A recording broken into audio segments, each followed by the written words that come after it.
নমস্কার, বাঙালি রান্নাঘরে আপনাদের সবাইকে স্বাগত। আজ আমার রেসিপি পুঁইশাক করার জন্যে আমি এখানে নিয়েছি বেশ খানিকটা পাঁচফোড়ন দিলাম। আর পাঁচফোড়নের সাথে আমি এখানে দেবো ওই 5-6 কোয়া মতো রসুন। খেতে খুব একটা করিনি, সেইভাবে আমি করে রেখেছি। আর দেবো একটা কাঁচা লঙ্কা। এটা আমি ওই রসুনের সাথে একটু ফোড়ন হিসাবে ব্যবহার করলাম।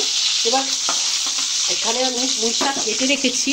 এখানে নিয়েছি পুঁইশাক, কুমড়ো, ঝিঙে আর নিয়েছি আলু। এইভাবে আমি ডুমো ডুমো করে কেটে রেখেছি।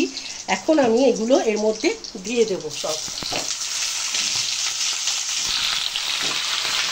এই রসুন ফোড়ন দিয়ে একবার পুঁইশাকটা বানিয়ে খেয়ে দেখবেন, খুব ভালো লাগে। আর এখানে দেবো 3টে কাঁচা লঙ্কা।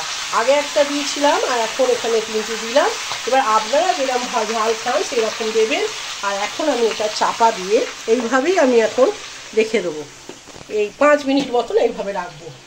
আমি 5 মিনিট পর আমি ফিরে এলাম। দেখুন অনেকটা কমে গেছে। এখন এর মধ্যে দেব পরিমাণ মতো লবণ দিলাম,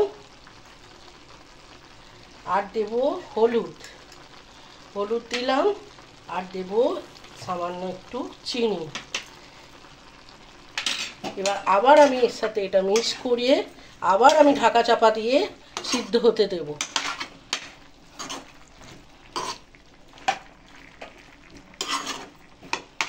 আবার আমি ঢাকা চাপা দিলাম, দিয়ে আবার সিদ্ধ হতে দেবো। আর মাঝে মাঝে একটু খুলে খুলে নেড়ে দেবো।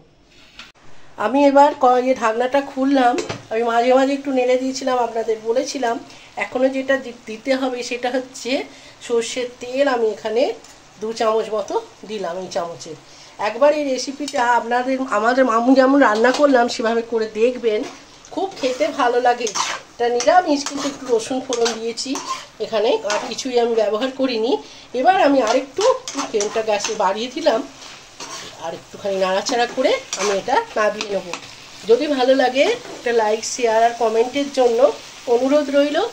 চ্যানেলটা সাবস্ক্রাইব করবেন যাতে নতুন নতুন রেসিপিগুলো আপনাদের কাছে পৌঁছাতে পারে।